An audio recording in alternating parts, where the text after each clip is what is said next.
Hello, I'm Riz Khan. Triumph seems like a remarkable word to describe a week in which Donald Trump was hit by a would-be assassin's bullet. But images of his fist-pumping defiance and ecstatic crowds greeting his arrival at the Republican National Convention reflect a presidential candidate who's experiencing what could be a decisive surge in popularity. As Republicans and Democrats blamed each other for sowing the seeds of political violence through highly charged rhetoric, there were also calls on both sides for a change in tone, for unity and conciliation to replace enmity and intolerance. On this episode, we'll hear from prominent Trump supporters and critics, and in a week where the former president's legal team celebrated another landmark victory, we'll consider the prospect of an all-powerful president enjoying immunity from prosecution.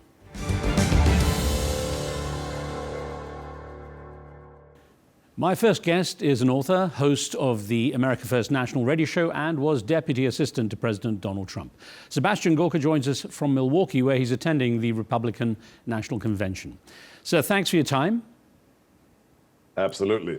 Now, from Saturday's tragic shooting to the dismissal of a major legal case against Mr. Trump to his pick for vice president, Donald Trump has been dominating the headlines across the world this week. There's so much to talk about, but let's start with the events at the rally in Pennsylvania. Now, with a few days having passed to allow time for reflection, what are your thoughts on what happened? Well, as I wrote in a piece that went viral on my Substack, this was absolutely expected. Anybody who says this is a shock and they're surprised is either a moron or been asleep for the last 9 years. My former boss has been calumnied, has been libeled, has been called a Nazi, literally a Nazi, has been called a white supremacist, a bigot. Recently, The Atlantic magazine, as well with another utter gutter press rag, had President Trump portrayed as Hitler on the cover of the magazine. So if you call the leader of the opposition Hitler, a dictator, and a threat to democracy, it was inevitable that somebody would pick up a gun and try to assassinate him. The left has normalized this reckless language and is fine with violence. Well, so considering what you're saying, there's been widespread anger at apparent lapses in security, but some conspiracy theories emerged suggesting the failure to adequately protect the former president was deliberate. Now, do you consider such ideas to be credible? No, I detest conspiracy theories, and there's a reason why they're called theories, because they're not facts. I broke down in a video on Sunday morning how this was an absolute catastrophic, a tectonically catastrophic failure for the Secret Service. The Democrat Party may have engendered the use of violence against President Trump, but the fact that they didn't secure a building with line of sight 150 yards from the principal, from the president, the fact that they didn't actually shield his body, they had corpulent, short female agents who couldn't physically even shield the president's body, they were so short, and they kept him in the kill box for almost a minute instead of whisking him away like the real Secret Service did in 1983 when Ronald Reagan was almost killed. Means that this organization, whose director has been AWOL since the assault, since the assassination plot, this organization is not fit for purpose. I'll leave the Secret Service to handle your comments on their various staff. But Mr. Gorka, someone who knows Donald Trump well, what did you think of the way the former president conducted himself in the immediate aftermath of the attack? He was buried beneath a huddle of Secret Service agents searching for his shoes, and then had the presence of mind to emerge with a fist pump beneath the American flag to create perhaps one of the most iconic and powerful images of our age. Well, Riz, that's exactly the phrase I used, presence of mind. He's 25 years older than me. I served in the British Territorial Army. He did not have any military service. He went to a military high school, that's it. But I'm sorry, I would not have the presence of mind he did. He's almost 80 years old. He's shot with a high caliber weapon, realizes instantly, sees the blood on his hand, takes cover beneath the podium, and then the Secret Service, who are meant to shield him and cover him from sight, he says, "Get out of my way," raises his fist, says, "Fight, fight, fight," to send a message to everyone not to cower, and they didn't. Watch the incredible footage. Nobody panicked. They sat back down and waited for him to be whisked away. it's mythic. It's like Ajax, or it's like Odysseus. We haven't seen the likes of this in modern politics. It makes Teddy Roosevelt being shot and finishing his speech look like an amateur. I mean, look, I know the man. I worked for the man, where we were the two of us alone in the Oval Office on more than one occasion. I still don't understand it. There's some level of courage that is burnt into every element of DNA of his genes that is just mind-boggling. Well, as you would expect, there's a lot of interpretation of what happened and what he said. Now, what do you think Donald Trump meant when he urged his supporters to fight, fight, fight after that shooting? It's been taken up as a rallying call, of course, at the convention this week. But is there some danger some people might interpret it as a call for a violent response? I'm not really going to respond to that kind of criticism because it's insane. They just tried to assassinate him. They just tried to kill him. He said, "We never give up. We never give in. It's the American way." The fact that we have the left and the mainstream legacy lying media haven't apologized for calling him Hitler, for saying that he's a, quote, threat to democracy for the last 6 months. If the American people decide to re-elect him, they say that's a threat to democracy. And now they're trying to blame him for being assassinated. I'd like to move on. Now, critics, of course, would argue they're justified in using such language and reflecting Donald Trump's own statements. They say they consider him to be a general threat to democracy. Yeah, the same people that have attempted to put him in prison have imprisoned my colleagues from the White House, Peter Navarro and Steve Bannon. Let me be very clear here there is a threat to democracy. It isn't putative and it isn't theoretical. It exists right now. The Biden administration, which is imprisoning 73-year-old grandmothers for praying at a Planned Parenthood abortion clinic, strip searching Peter Navarro in the same cell they held Hinckley in because he had a contempt of Congress charge put against him, something that has never resulted in the modern age with somebody being put in prison. Steve Bannon, the president's former campaign manager, right now in a federal prison. We have a police state and it has arrived 5 days before the Butler rally. We have the current incumbent who, yes, is not compos mentis, but he's not senile enough not to say, let's put a bullseye on Trump's back. Now that's the police state. How do you think what you're describing as a police state would change under a second term with Donald Trump? Well, we would have to excise all the corruption from within the government. We used to use the phrase deep state. It's not a deep state anymore. It's an in-your-face, screw-you state. When you send armed agents of the FBI to the residence of the former president, to raid his home, to go through his wife's wardrobe, to order his attorneys to stand outside on the lawn so they can't witness what they're planting. And now we know the FBI did bring materials to plant inside the president's home, those classification cover sheets, and then spread them out over the floor and took photographs and leaked them to the Washington Post. That can never be allowed to happen again. So there has to be a clean sweep of the Department of Justice. I believe, and this saddens me because I've trained literally thousands of their agents and intelligence analysts, the FBI is unsalvageable and has to be dismantled, and its 3 core missions given to other agencies. And likewise, we have to get the unconstitutional actors out of the CIA, the NSA, and anywhere else they may be, including the IRS, which, as we know, was used by Obama to target patriots as well. Now, of course, there are strong perspectives on both sides, strong opinions. On this episode, I'll be speaking with Riz Khan, who's a co-founder of the Lincoln Project, which is dedicated to preventing Donald Trump's return to power. Rick Wilson, his co-founder, is known for outspoken comments about the former president. But after the shooting, he received death threats against his children. And what would you say to both him and to Riz Khan? Well, having been a subject of death threats, my whole family, when I served in the White House and afterwards, that's absolutely inexcusable. But let's remember what Rick Wilson said, which I will be playing on my national radio show this morning. He said on cable television that a bullet needs to be put into Donald Trump. Ask him about that. A bullet a bullet, not figurative. He said a bullet needs to be put into Donald Trump. Maybe his connections to Butler need to be investigated. That, of course, is a question for Reed Gallen, too, so we'll get that response. Now, you've had guests on your show who speak about the Democrats in similarly provocative terms. Now, on your podcast, America First, you recently referred to Democrats as being godless and people who hate America. Isn't there an element of hypocrisy there? No, I'm absolutely convinced the only dividing line in America today is not a political one.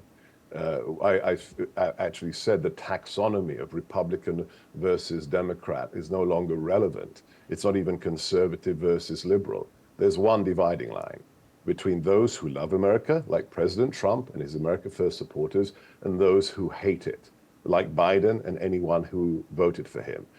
Let's answer one very simple rhetorical question. If you were planning to destroy America, what would you do differently from what Biden has done for the last 3.5 years? Let me Nothing, ask you, really. I was going to say... Let me just finish. Yeah. You'd open the borders. You'd allow tens of millions of illegals into the country. You'd have DEI suffused throughout the government, including the military. You'd give literally billions of dollars to the anti-American Islamo-fascist regime in Iran, on and on and on. So no, I will repeat what you just quoted of me. There are two types of Americans today: those who love America and wish to save it, and those who detest it and are dismantling it or trying to dismantle it. My question to you was going to be, well, if they are trying to dismantle it and they hate America, as you described, what do you think they envisage as the final outcome of their mission then? How would America look? America on its knees. You have to look at the 1619 project. You have to look at, the phrase Steve Bannon uses of the managed decline by the Uniparty. They think America is the problem. I mean, what kind of person says, as Hannah Nicole Jones, the so-called historian behind the 1619 project, what kind of person says, my country is endemically racist? In the genes, it is endemically racist. What kind of person says that? Only a person who hates their country. Their end state is to bring America to its knees because they are projecting from inside themselves. They hate themselves. They deny the existence of God. And so they project the hatred of themselves onto the other, which is, of course, MAGA. This is why you have the current incumbent in the White House bathed in demonic red light, flanked by Marines in their dress uniforms, standing outside one of the most important buildings in America, Independence Hall in Philadelphia, calling half the nation who voted for President Trump fascists, threats to democracy. Half the nation, dehumanizing 70 million Americans. Those people hate America, and that's why we, the patriots, must be victorious on November the 5th.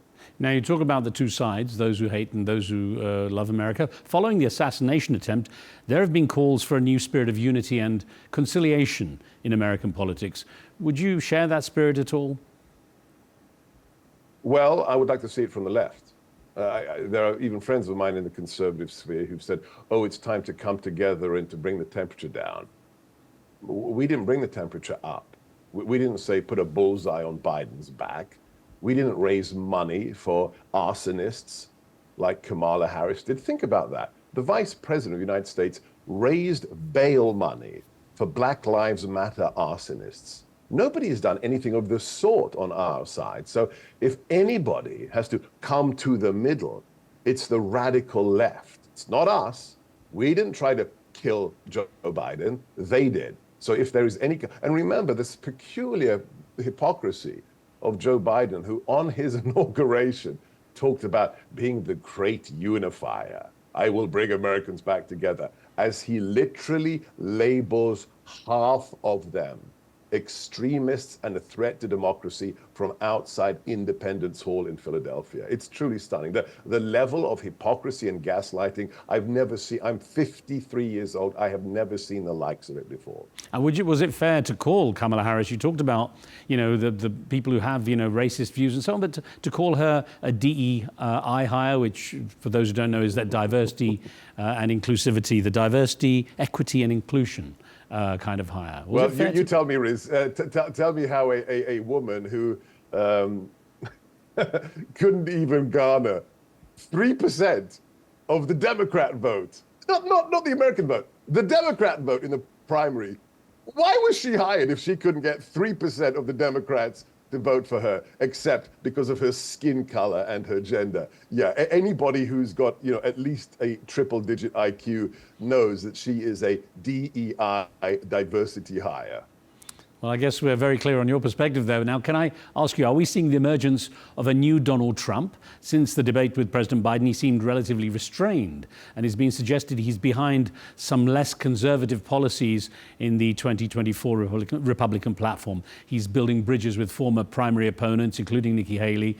What chance is there that Donald Trump might emerge as a unity candidate, both within his party and in the country at large? Look, the platform is superb. There's nothing not conservative in the platform that was released last week. It's absolutely superb. His tenor on the first night of the convention was somber, was not as bombastic as usual, which is absolutely natural for a man who was almost murdered less than 48 hours prior to the opening of the convention. Is he a unity candidate? I'll just say what happened in Butler, Pennsylvania. And you can go to my Twitter feed, Seb Gorka. And I keep reposting these named individuals who are saying, I'm a lifelong Democrat. I've always voted Democrat. I'm voting for President Trump. I don't recognize my party anymore. So I don't think he needs to do anything. I think the independents, the Democrats who realize their party has become an anti-Semitic, America-hating party, will come towards President Trump, and that his figures with the minority vote are stunning. 90% of Black America always votes for the Democrats. Now we're seeing 30+% want to vote for President Trump, and any poll, and I mean any poll you look at, now has the majority of Hispanics voting for President Trump. So he's already the unity candidate. Now, what does Donald Trump's pick for vice president say about the former president? And what does J.D. Vance actually bring to the ticket, in your opinion? Two big things, in my opinion. A younger demographic, if you look at his age. And secondly, also, the biggest question that, look, I'll be brutally honest. A vice president goes to the funerals the president doesn't want to go to. He's an appendage. They don't really do anything. He's not like a real cabinet member. I would like JD to be given an actual portfolio so he could do something. But the most important aspect of the vice president, and this is, I think, why the president chose JD, is what happens in 28. We have to have a vice president take on the mantle of America First and MAGA. And to be brutally honest, he is the most, and his road to Canossa conversion is so credible, from being an anti-Trumper who wrote this seminal work, Hillbilly Elegy, that really explained why President Trump was elected by so many working class Americans who'd been betrayed by the Republican Party and the Democrats. His conversion from anti-Trump to the most pro-Trump senator just put him in such good stead to be, the face of America First come 2028. Can he live down those comparisons where he called Donald Trump America's Hitler? Well, he apologized. He's a man who knows when he's made a mistake, which is fabulous. With so much disarray in the Democratic Party in recent weeks and calls for President Biden to step down, you know Donald Trump well. If he could also pick his opponent in the presidential race, who would it be? I think he's made that clear, as have I on my show. We want to run against Joe Biden. Joe Biden has to be made responsible for the destruction he has wrought inside America and around the world. There's a very good reason that for the 4 years we were in the White House, there were no new wars in the world. The globe was stable. As soon as we left, what happened? The absolutely unconscionable, inexcusable surrender of Afghanistan. Then, of course, Vladimir Putin decides, well, America's not leading, Joe's senile, I'm going to invade Ukraine. And then the greatest loss of Jewish life since the end of the Shoah, of the Holocaust, with the massacre of innocents on October the 7th. So, that's the track record that Joe Biden has internationally. And then domestically, it's a disaster. The only developed nation in the world with no borders, with inflation at record levels, the cost of petrol, gasoline, oil at record levels, on and on and on. So it doesn't matter. President Trump could defeat anybody, but we'd prefer. No, there's only one person I personally would like to be facing instead of Joe Biden, and she wants it so very, very much. And that's Hillary Clinton, because I would so love and find it delicious to have my former boss completely eviscerate her and destroy her politically in a second election. Well, earlier this week, I spoke to an eyewitness who was on the front row at the rally in Butler when the former president was shot. Now, she told me that everyone around her considered it to be the event which just got Trump elected. Now, how much do you think we'll look back at this moment as the week in which the presidential race was actually won? I don't like making statements like that.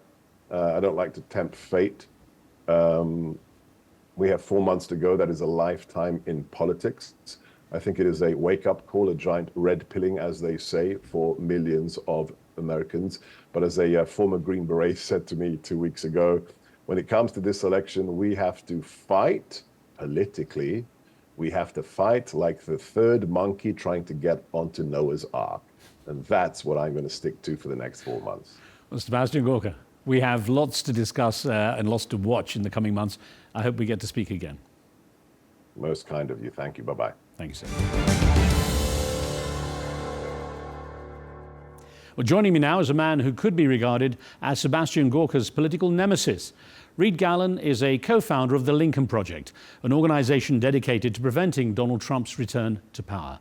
In the aftermath of the fatal shooting at the rally in Butler, many Republicans have cited the demonization of Donald Trump by Democrats as a factor which makes him a target for violent attacks. Now, Mr. Gallen, your organization recently released a 5-minute video depicting a terrifying vision of life under a second Trump administration. Do you plan to take that down in case it provokes further violent acts, or do you feel it's still appropriate for the public to see it? Well, I think that there's an issue with the predicate of your question, which is whether or not a video depicting what is likely to happen under a second Trump administration, the things that his people closest to him have already promised to do, is inciting violence. I don't think it is. I think that was it Hosea 8:7 in the Bible.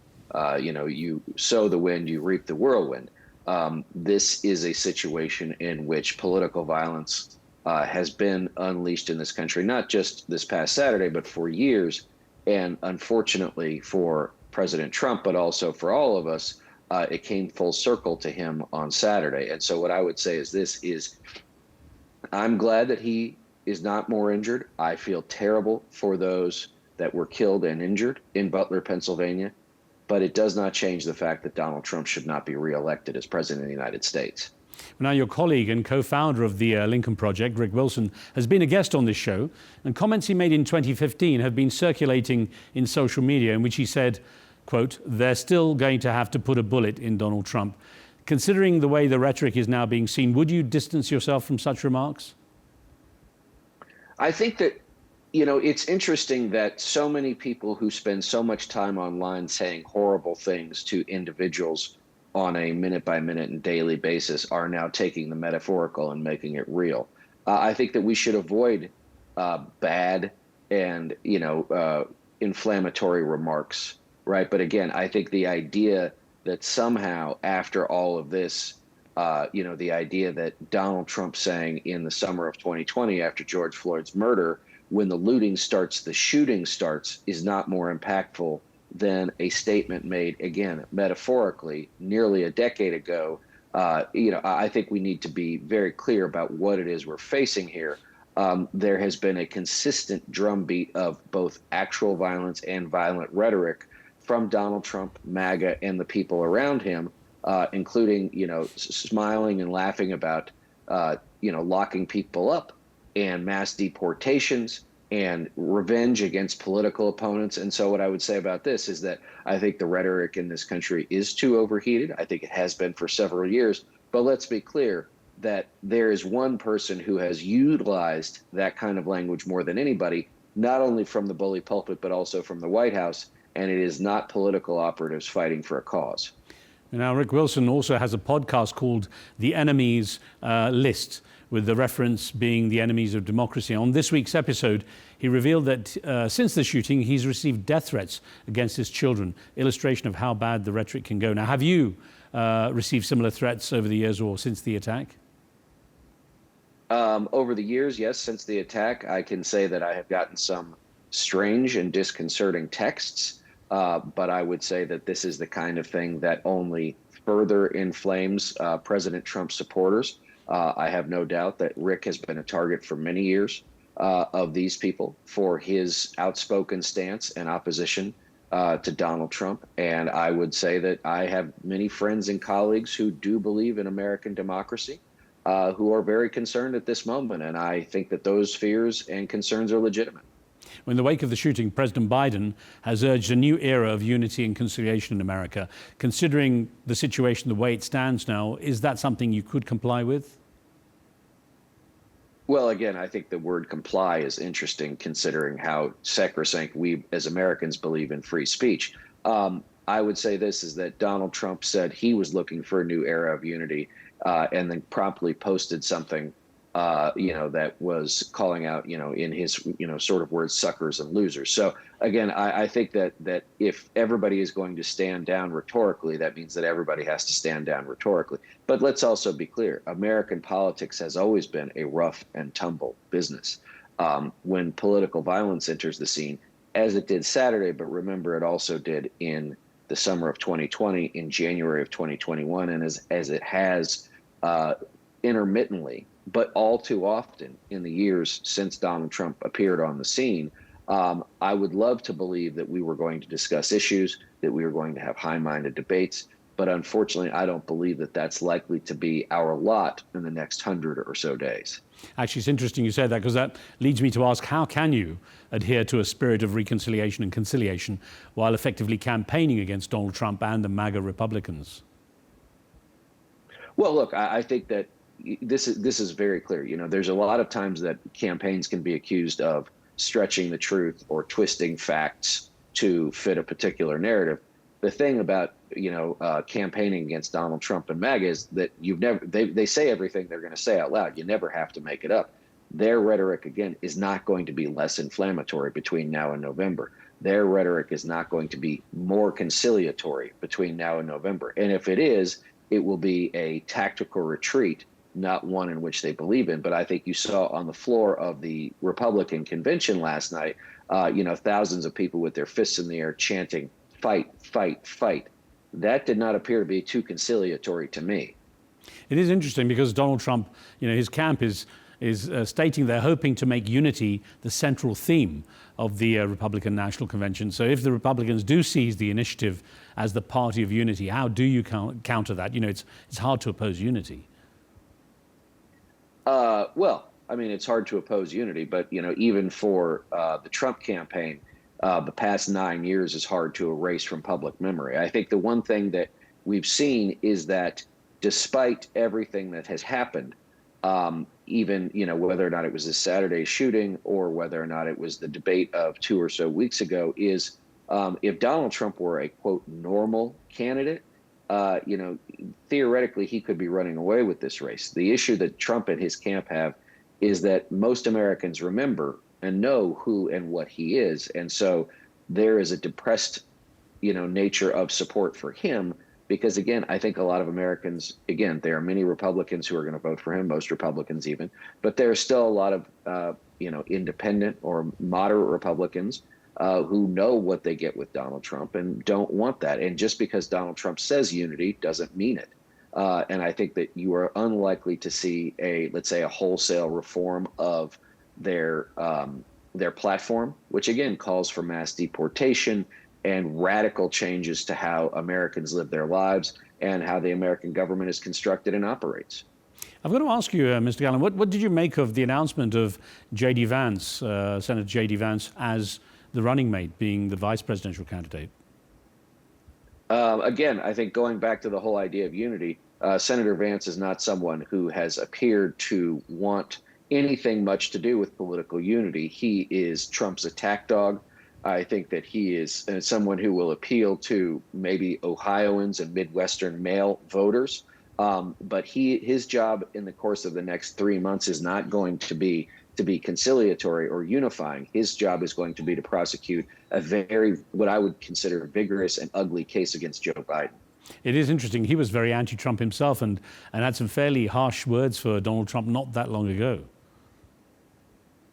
Right. Well, but that's the thing, is that he called Trump America's Hitler.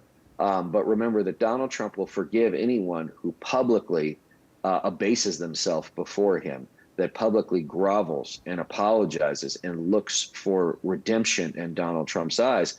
That's someone who Donald Trump actually likes a lot, because that means that person's soul is for sale and he bought it on the cheap. Now, the anti-Trump cause was dealt another blow this week when the classified documents case was thrown out by a Trump-appointed judge in Florida.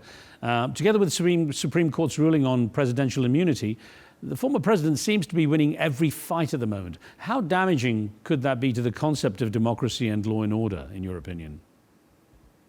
I think they're both potentially devastating. I think the Supreme Court's ruling was one in which they paved the way for a second Trump administration to basically do whatever it wants with impunity, while waving, a Supreme Court ruling up and down, going official acts, official acts, official acts. I would call it a judicial enabling act, for lack of a better way to put it, that they decided that from their perspective that the, unitary executive theory, which has been espoused by many conservative pundits and thinkers over the years, that the president basically can do no wrong, and that by definition, if the president does it, it's not illegal, in the words of Richard Nixon, is something that I think is very concerning on the part of the Eileen Cannon. I think she gave the first speech of the Republican convention this week, which was, if Donald Trump is elected, he and those around him will basically be free from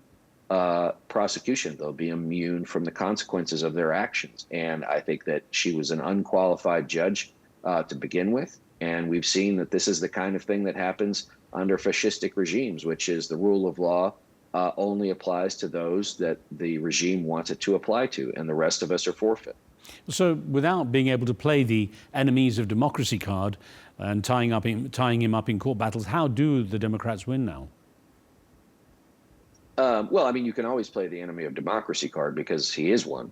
And tying him up in court battles, that was always something that was never going to have the electoral outcome, at least from my perspective, that anybody might have hoped. You will have to beat Donald Trump at the ballot box. You were always going to have to beat Donald Trump at the ballot box. That was never going to be anything other than the truth. And so what I would say now is that you have to continue to remind the American people, one, what the year 2020 looked like for them, when Donald Trump's chaos and incompetence and malfeasance cost 500,000 Americans their jobs and wrecked the American economy, and say, now look what he wants to do. He wants to do worse. This Project 2025, again, Project 2025 is nothing short of this. It is destroying the parts of government that help people and protect people at the expense of the parts of government that control people.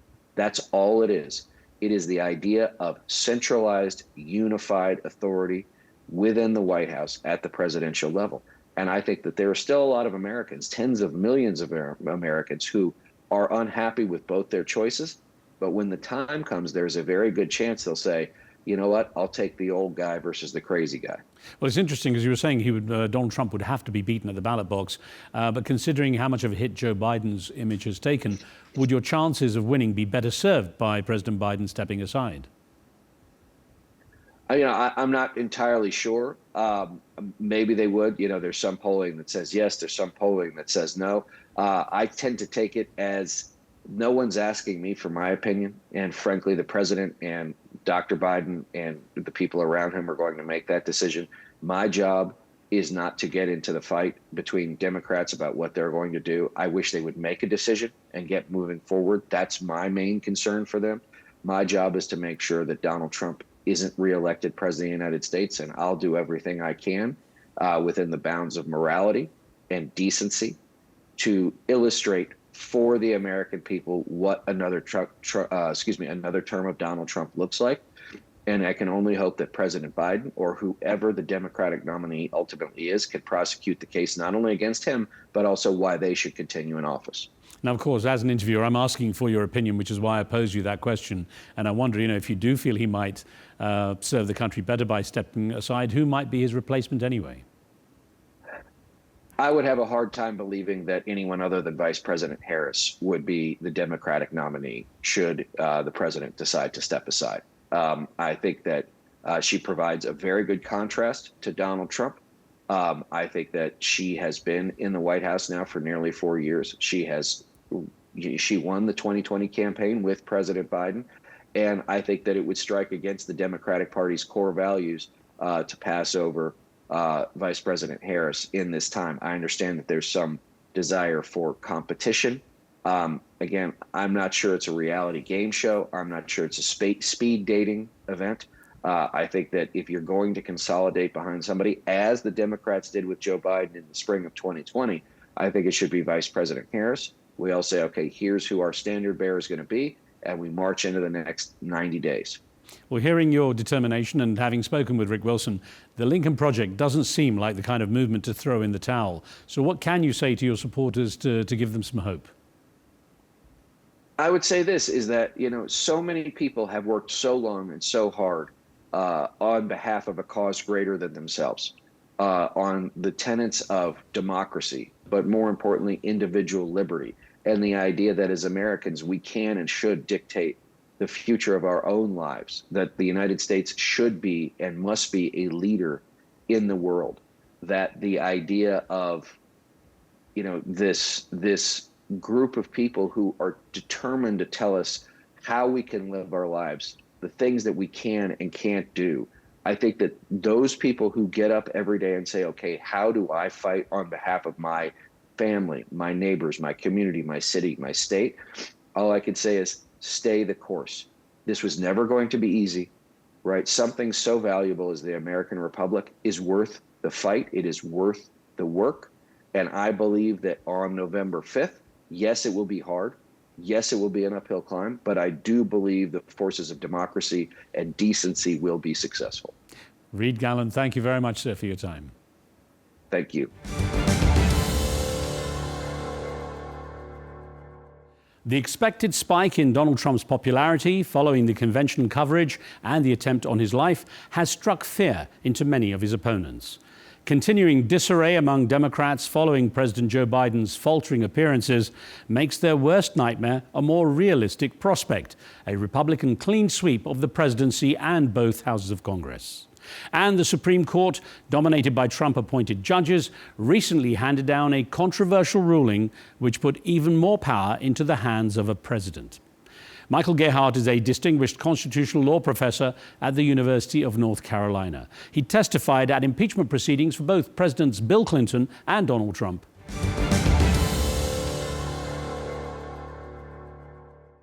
Professor Gerhardt, thank you for making the time.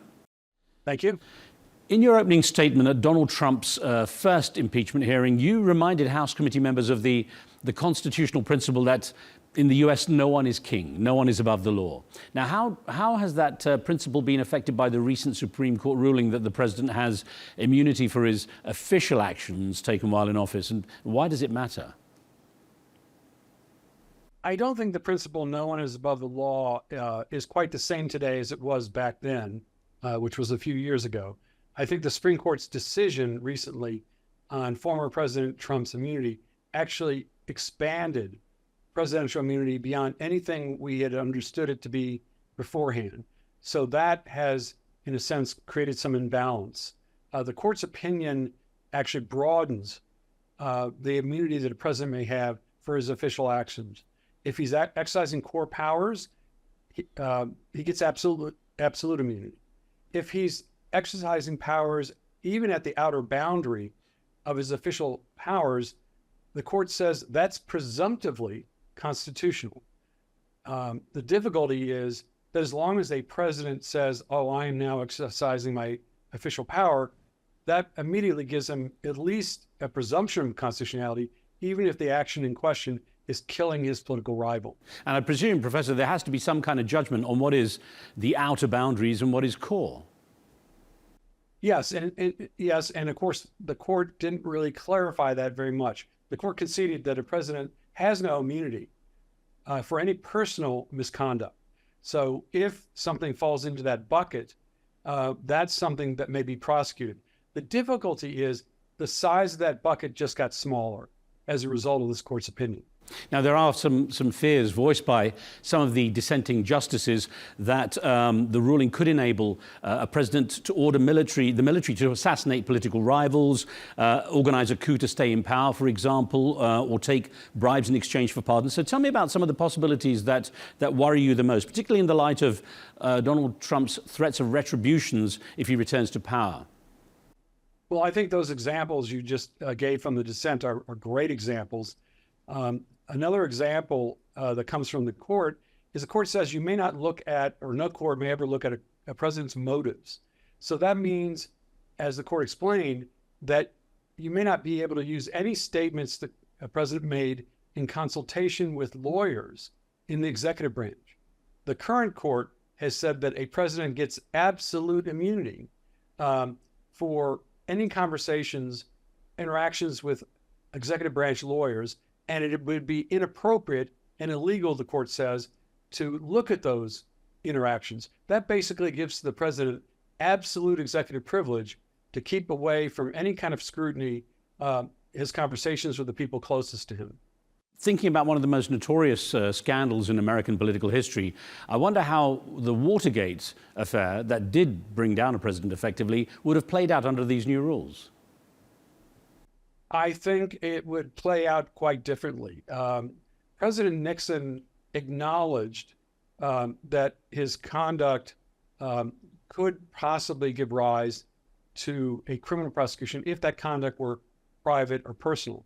The difficulty is that arises from this current case is that if it had been the law back when Richard Nixon was president, all Nixon had to do to evade any kind of legal responsibility is to say, look, as commander-in-chief, I can do X and Y.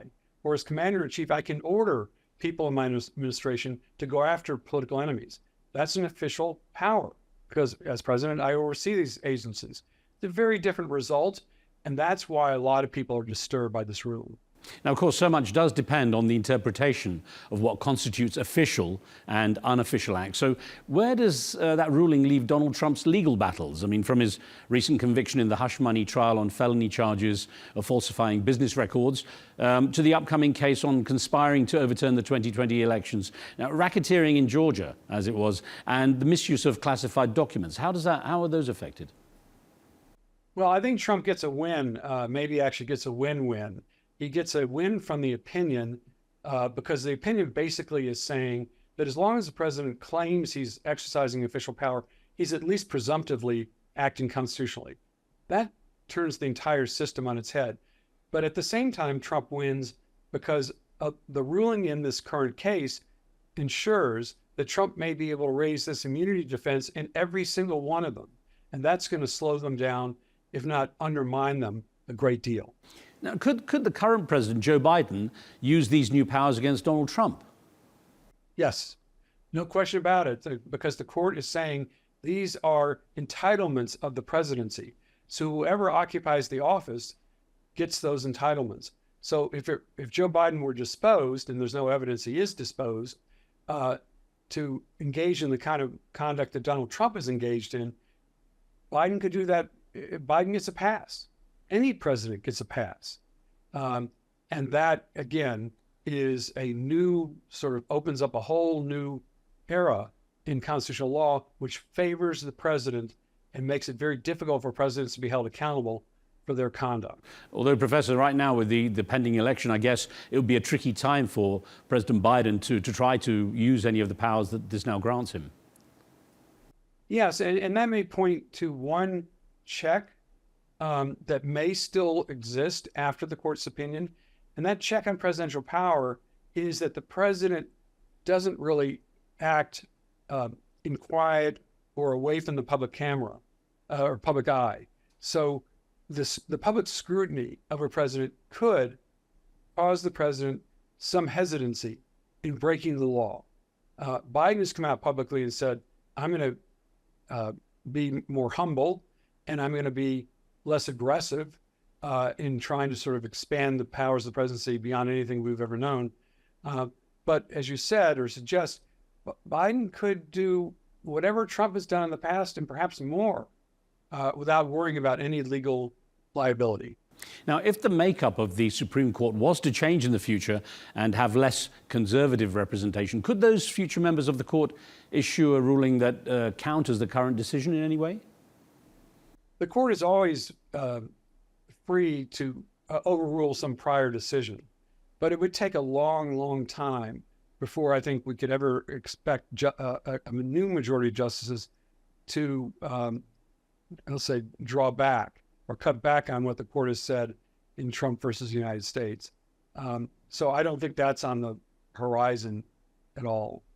Well, some believe that Donald Trump's lawyers brought the immunity case before the Supreme Court primarily as a kind of Hail Mary long shot, designed primarily as a tactic to delay Donald Trump's pending criminal cases, but never really expecting to win. Do you share that view at all? I think that view makes sense, particularly after we all recall that Trump's arguments, or his lawyers' arguments, were roundly rejected by the Federal Court of Appeals in this case in a unanimous panel that included Republican judges. It was not a difficult case for that federal appellate court. The Supreme Court obviously had disagreements with the appellate court and overruled it in this case, but the Supreme Court, in overruling the appellate court, has basically taken that Hail Mary and really given, I suppose one could say, the president a touchdown. Now, another important constitutional principle is the separation of powers, the idea that the judiciary, legislature, and executive provide checks and balances on each other.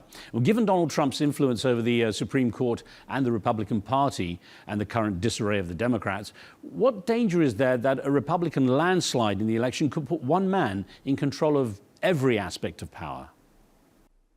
Well, there's a real prospect of that. As you say, if the election goes in Trump's favor, then the question becomes how much does it go in his favor? And it's pretty clear from what Trump has said and done and what those closest to Trump have said and done, Trump would want to reconfigure the entire national government, at the same time trying to become as much of a dictator as he can be. That's not really coming from me, the idea that he's going to become a dictator. It's just consistent with everything Trump has ever said about what he expects presidential power to allow him to do. Surely this couldn't have been what the founding fathers expected would happen. You know, it's a good point. The majority of justices, the 6 justices in the majority, all had proclaimed while they were sort of coming up for the job of being a Supreme Court justice, they would only follow original meaning. Original meaning does not appear at all in their majority opinion. It's absent. And one reason why it's absent is because original meaning cuts entirely in the other direction. As you point out, we Americans had a revolution. They rebelled against British tyranny. And so the last thing the framers ever wanted to do was to restore the monarch here in America. Considering what you just said, have you lost any faith in the Supreme Court? And do you think Americans perhaps have lost faith in it now? Well, my faith has been shaken in the past. This is not the first time, and I expect it will not be the last time. But I think this is a reminder that the Supreme Court is not always about politics, and the Supreme Court justices are not always right. So if someone was to ask you, why should Americans not lose faith in the Constitution, what would you say? I would say they still have the right to vote. And as long as Americans have the right to vote, their voting becomes the most meaningful check on any kind of tyranny, including presidential. So if people care about separation of powers, the best place they can go to protect separation of powers is the ballot box. And of course, there is the global stage too. And I wonder what all this does in terms of America's reputation at a global level. I think it remains to be seen. Some of this may turn on the character of the person who becomes president. George Washington was always above or beyond reproach. Other presidents have enjoyed that kind of same stature. And so if the president has good, strong character and a good faith commitment to the rule of law, then I don't think there's anything for Americans to fear. The problem is if you end up with a president with either bad character or corrupt behavior, who wants to use the powers of that office for himself and his own benefit, that's when Americans and perhaps the rest of the world need to be worried. Professor Gerhardt, thank you for your informed opinion. Good to have you on the show. Thank you.